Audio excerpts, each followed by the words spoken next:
Welcome everyone. Today we'll discuss the practice set that has been posted on Canvas. So let's look at problem 1 of the practice set.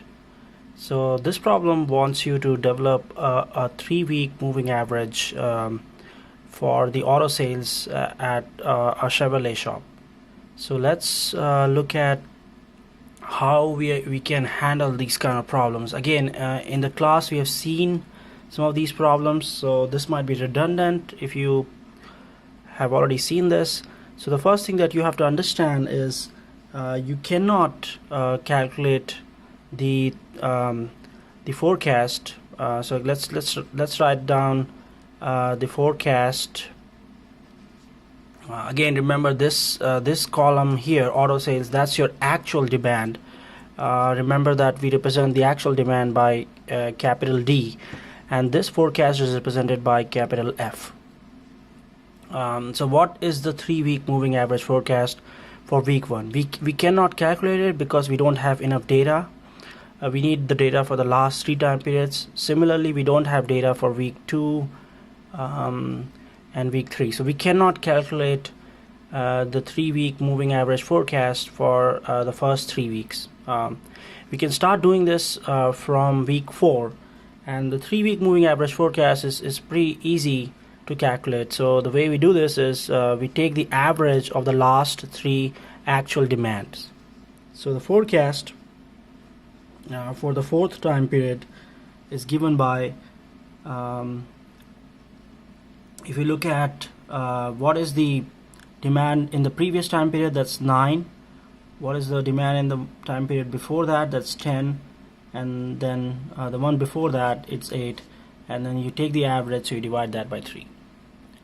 Okay, so that is the 3-week moving average forecast for week 4. So we can do this. So 19 plus 8, that's 27 over 3, which is 9.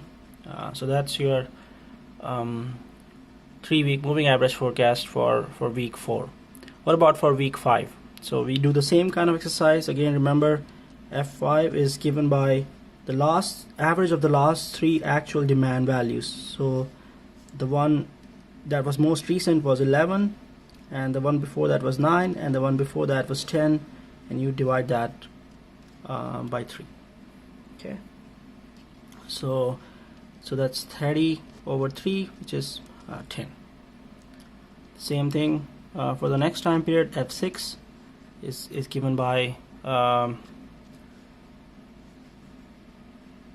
10 plus 11 plus 9 over 3, which is again equal to 30 over 3, which is 10. And to conclude, the last time period, F7, is given by 13 plus 10 plus 11 over 3, which is 23 plus 11, that's 34 over 3, and that is equal to 11.33. So that is how we find out the 3-week moving average forecast. Let's look at the next time period, next question here. So let's look at problem 2. So in problem 2, you want to forecast sales by weighing the 3 weeks as follows. So for the last week, the weight that we want to assign is 3. For the one before that, the weight that we want to assign is 2. The one before that is 1. So the total weight is 6. So remember, like the formula that we use is for weighted forecast. So that is again like F is given by the summation of Wi Di, and for this you need these weights, and these weights, again remember, these weights are like should be between 0 and 1. So for this formula to work, these weights should be, again, these are proportional weights which need to be between 0 and 1. So the one way in which you can so like you can say that, okay, the total weight is 6. Out of that, 3 is assigned to the last week's weight. So one way to look at this is, okay, W1 is 3 over 6, which is 0.5. Or you can just say that, okay, 50% of the weight is assigned to the last week. We can carry on, like we can do the same operation for 2 weeks ago. What was the weight? So 2 out of 6, so that's 1 out of 3, or 0.33, and that's 33.33% weight is assigned to the time period, that's 2 weeks ago. The same exercise here, 3 weeks ago the weight was 1 over 6, and again that is equal to like 0.17, which is again W3, and again that's around 17%. So that all of this adds up to 100%. So that was the first task. We found out the weight. Now it's just a matter of using the formula. So you can go back here. Again, we want to develop the weighted moving average forecast. This was the simple moving average. So SMA. We want to develop something called weighted moving average. So weighted moving average forecast for the various weeks.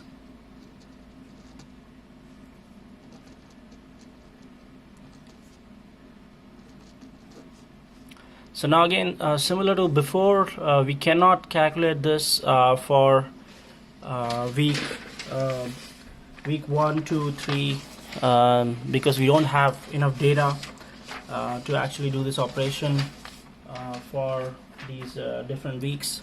We don't have data for the last 3 time periods, so we cannot do this for the first 3 weeks. We can start doing this from like week 4. So let's use the formula. Again, the formula is very simple. We know that for the last week the weight was 0.5. The one before that the weight was 0.33, and then the one before that the weight was 0.17. So we take these actual demands and multiply that with the weights. So again, 0.5 was the weight for the one that was the most recent. So if I'm standing like if I'm in week 4, the most recent time period is week 3, and the demand during that time period was 9. So we take that and multiply that with 0.5, and we follow the same operation. The one before this was 0.33, that was the weight, and then the demand was 10 units, and then the same thing, 0.17, and now the demand is 8 units. So that's how we calculate the weighted moving average forecast. Okay, so we can do this very easily. Again, like if you want to practice these kind of problems, I will advise that you try to do this on your own before looking at these solutions. So the answer here is 9.17, and you can verify that. So I have a calculator here that I'm using, but you can easily do this. The same operation can be done for week 5. So the way this works is again the same kind of idea. 0.5 was the weight that was assigned to the most recent time period, which the observation was 11, and then 0.33, the observation was 9. Oh sorry, I'm doing right, because if you are in week 5, the most recent was 11, the one before that was 9, and then the one before that was 10. So plus 0.17 times 10. So you carry this and you get 10.17. What about the forecast for the 6th time period? Again, the same kind of idea, 0.5 times, now the most recent observation is 10 plus 0.33 times the one before that is 11 plus 0.17 times the one before that is 9, and you can verify that that's 10.17. Okay, and then the last one, F7, is 0.5, the most recent is 13, and then the next rate is 0.33, the most recent is the most recent is 10, and then the one before that is 0.17, and then the observation is 11. So this is 11.66. And again, there are solutions that have been posted, so you can pause and try to verify these on your own. Okay, so this was problem 1 and 2. I will see you guys in the next video where we'll talk about the other problems. Thank you.